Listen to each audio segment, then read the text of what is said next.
Gary Ruskin, thank you very much for your time. Why is it so important to get hold of this correspondence?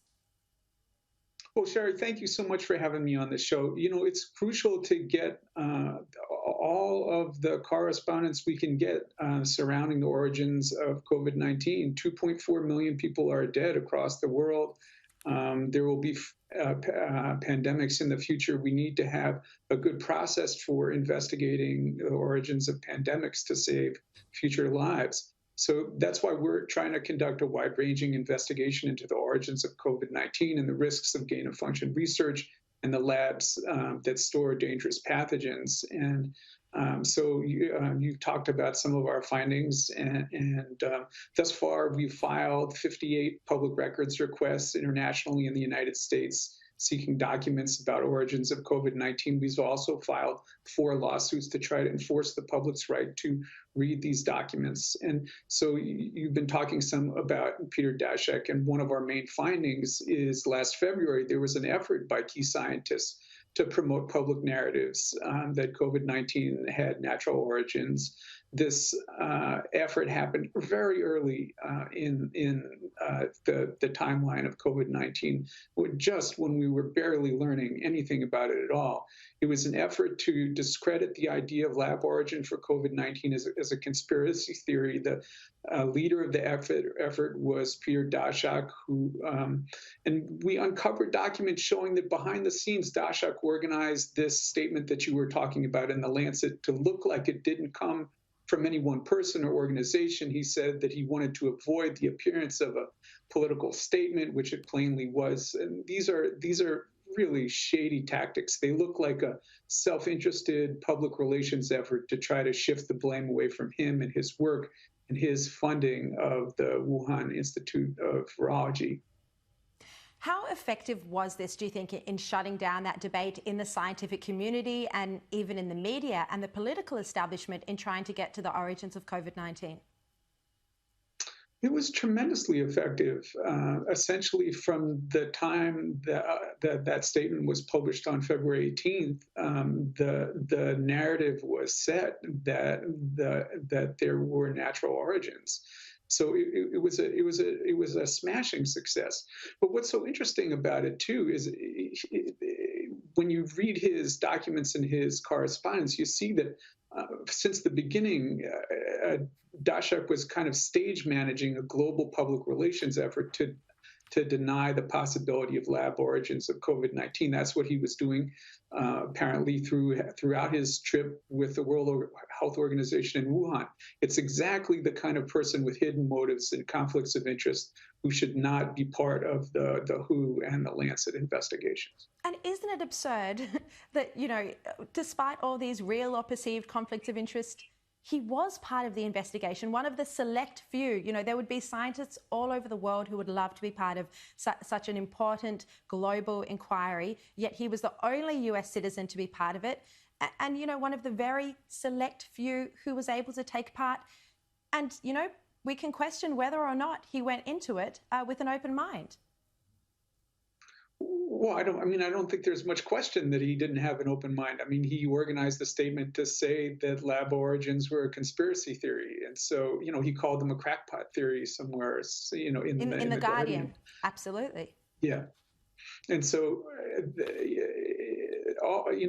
he has very large conflicts of interest in that he funded the Wuhan Institute of Virology. And so, in many ways, he is almost the last person on the face of the earth who should be, a part of these investigations. And it's just very unfortunate both the World Health Organization and the Lancet have picked him of all people on the planet. Look, just a couple of other points on Peter Daszak, one of the WHO investigators, before we move off him. He sent a couple of tweets this week, and often with some of these scientists, you just have to look at their public statements to see where their position lies. And he sent a tweet this week. If we've got it, we'll pull it up.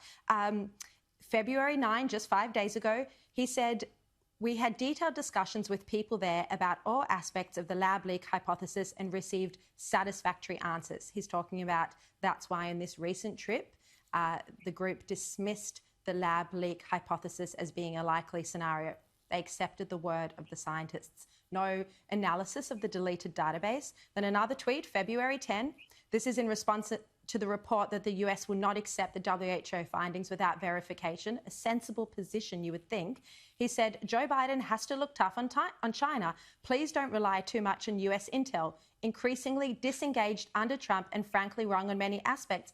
I mean, what does it say, Gary, about, you know, the position of the WHO investigators that they're willing to accept the word of Chinese authorities, of Chinese scientists, you know, where censorship is just the law, basically, but they're skeptical about the US intelligence? Well, first of all, it's important to note that Dr. Tedros, the Director General of the World Health Organization, said on Friday that all theories, including lab origin, remain open and to be investigated. And so, in some ways, he superseded anything that Daszak and the rest of them said. But at the same time, we obviously have some kind of a breakdown in international institutions here. We plainly do not have an international way of investigating these sorts of terrible pandemic disease outbreaks, and so we're in the middle of an international institutional crisis, and we need to do better. Yeah. Look, let's look at the original studies that were published in journals like The Lancet and Nature, you know, highly credible, trusted, esteemed, medical journals.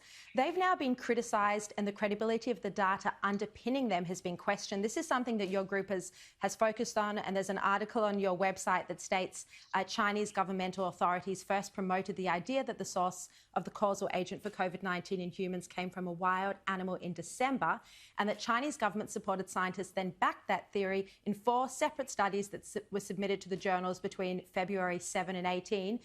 Again, how misleading do you think these early studies have been?